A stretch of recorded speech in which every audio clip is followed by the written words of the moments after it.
ఓం నమో వెంకటేశాయ. రోజుకు 2.5 లక్షల మందికి ఉచిత అన్నప్రసాదం అందిస్తున్న తిరుమల తిరుపతి దేవస్థానం. తిరుమల శ్రీవారి దర్శనార్థం వచ్చే భక్తులకు టీటీడీ నిరంతర యజ్ఞంగా అన్నప్రసాద వితరణ చేస్తోంది. 1985 ఏప్రిల్ 6వ తేదీన శ్రీ వెంకటేశ్వర నిత్యాన్నదాన పథకాన్ని అప్పటి ముఖ్యమంత్రి శ్రీ నందమూరి తారక రామారావు చేతుల మీదుగా టీటీడీ ప్రారంభించింది.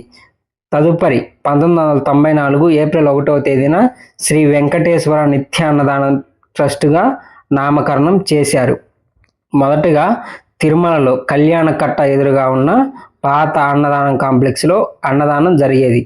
ఇప్పటి వరకు శ్రీ వెంకటేశ్వర అన్నదాన ప్రసాదం ట్రస్టుకు దాతలు దాదాపు 2190 కోట్ల విరాళాలను అందించారు. ఎందరో దాతలు ఇచ్చిన నిధులతో నిర్విరామంగా అన్నప్రసాద వితరణ కొనసాగుతుంది. వ్యక్తిగతంగా దాతల పుట్టినరోజు, దాతల కుటుంబ సభ్యుల పేర్లతో, దాతల ట్రస్టులు, కంపెనీల పేర్లతో 44 లక్షలు అందించవచ్చు. శ్రీవారి పుట్టినరోజైన శ్రవణ నక్షత్రం, శ్రీ పద్మావతి అమ్మవారి పుట్టినరోజైన ఉత్తరాషాఢ నక్షత్రం, పంచమి తీర్థం, వైకుంఠ ఏకాదశి, శ్రీవారి బ్రహ్మోత్సవాలు, శ్రీవారి అమ్మవారి ప్రత్యేక రోజుల్లో కూడా దాతలు విరాళంగా అందించవచ్చు.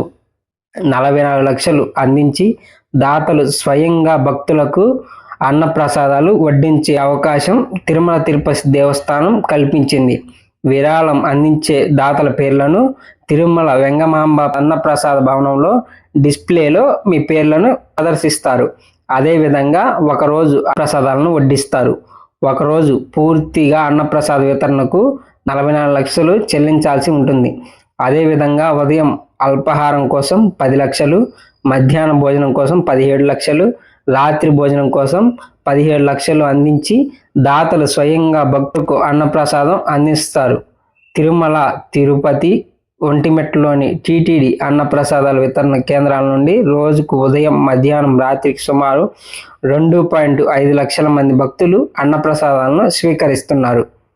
దాతలు 44 లక్షలు అన్నప్రసాద వితరణకు విరాళం అందిస్తే ఆ రోజంతా తిరుమలలోని మాతృశ్రీ తరిగొండ వెంగమాంబ అన్నప్రసాదం కాంప్లెక్స్లో వైకుంఠం క్యూ కాంప్లెక్స్లోని 20 కంపార్ట్మెంట్లు, వైకుంఠం క్యూ కాంప్లెక్స్లోని 31 కంపార్ట్మెంట్లు, నారాయణగిరిలోని 9 కంపార్ట్మెంట్లు, ATC, MBC, TBC, PAC two, PAC four కేంద్రాల్లో, అలాగే శిలాతోరణం, కృష్ణతేజ సర్కిల్ వరకు బయట క్యూ లైన్లలో, తిరుపతిలోని శ్రీనివాసం, విష్ణు నివాసం కాంప్లెక్స్లు, శ్రీ గోవిందరాజస్వామి ఆలయాలు, అన్నప్రసాద వితరణ కేంద్రం, గోవిందరాజస్వామి వారి ఆలయ అన్నప్రసాద వితరణ కేంద్రం, రుయా ఆసుపత్రి, స్విమ్స్ మెటర్నిటీ ఆసుపత్రి, బట్స్, ఎస్వి ఆయుర్వేద ఆసుపత్రి, తిరుచానూరులోని అన్నప్రసాద భవనం, ఒంటిమిట్టలోని శ్రీ కోదండ రామాలయంలో కూడా భక్తులకు ఉచితంగా అన్నప్రసాద వితరణ చేస్తారు. ప్రతిరోజు తిరుమల తిరుపతి దేవస్థానంలో అన్నప్రసాదాలలో తయారీ, పంపిణీకి సుమారు పలువురు ఉద్యోగులు, సిబ్బంది పనిచేస్తున్నారు. అన్నప్రసాదాల విభాగంలో పలువురు శ్రీ సేవకులు అభినందనీయంగా సేవలు అందిస్తున్నారు. తద్వారా భక్తుల నుండి టీటీడీ అన్నప్రసాద విభాగం విశేష ఆదరణ పొందుతోంది. మరిన్ని తిరుమల వీడియోస్ కోసం మన ఛానల్ని సబ్స్క్రైబ్ చేయండి, లైక్ చేయండి, షేర్ చేయండి. ఓం నమో వెంకటేశాయ.